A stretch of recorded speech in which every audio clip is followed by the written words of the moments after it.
साधना का मतलब है शरीरम साधयति स्वधर्म। जो शरीर को साधता है वह साधना है, शरीर को कंट्रोल करता है, शरीर को नियंत्रित करता है।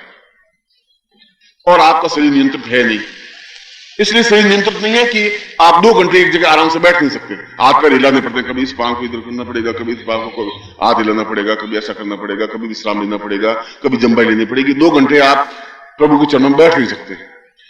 15 मिनट आंख बंद करके उसमें लीन नहीं हो सकते।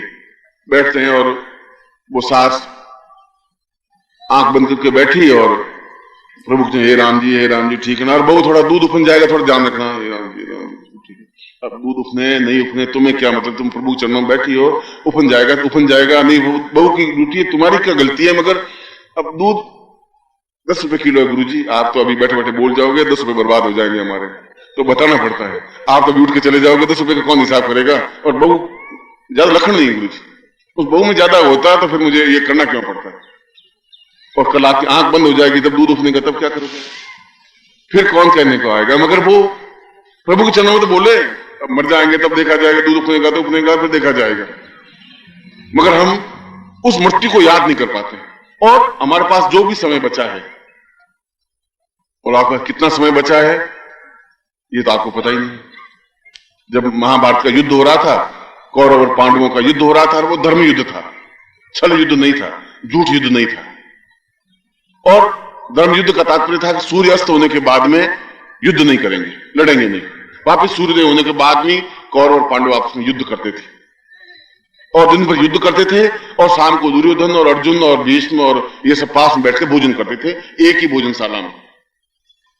युधिष्ठिर भी बैठा हुआ है और दुर्योधन भी बैठा हुआ है और भोजन कर रहे हैं। और वो अपने कौरव के खेमे में चला जाता था, वो पांडव के खेमे में चले जाते थे, दूसरे दिन सुबह युद्ध करते थे, इसलिए इसको धर्म युद्ध कहा गया है। और एक दिन शाम को, रात को 8-9 बजे की बात है, 8 बजे की बात है, युधिष्ठिर और भीष्म और नकुल और सहदेव और अर्जुन पांचों भाई मिलकर के ये मंत्रणा कर रहे थे कि कल कैसे युद्ध करें, किस पर प्रहार करें, किस तरफ जाएं, क्या करें, कौन से शस्त्रों का प्रयोग करें। और तभी एक कोई साधु आया और अलख लगाई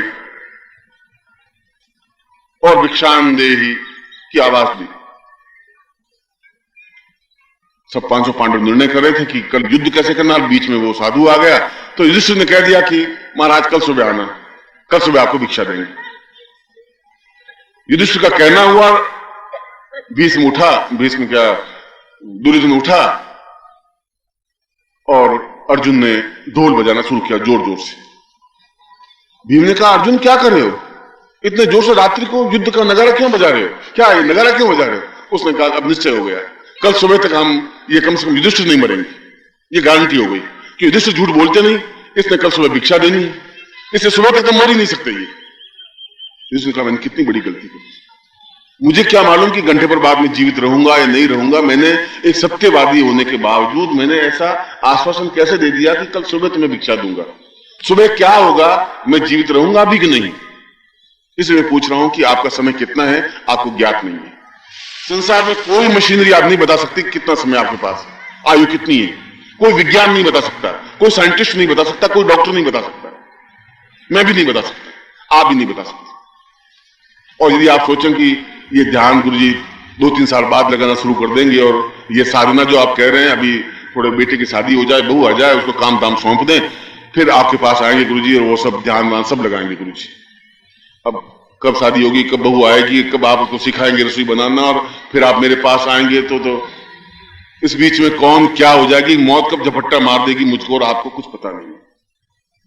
इसलिए जो क्षण आपके पास में है वो आपके हैं, उन क्षणों का उपयोग करेंगे तभी आपके जीवन में पूर्णता आ पाएगी। और मैंने ये बताया कि उस पूर्णता तक पहुंचने के लिए जो कुछ ऊपरी बातचीत की जाती है उस बातचीत से पूर्णता नहीं मिल सकती। साधना के माध्यम से, साधना एक ऐसा माध्यम है आपके और प्रभु के बीच में, उस साधना के माध्यम से ही उस जगह पहुंच सकते हैं।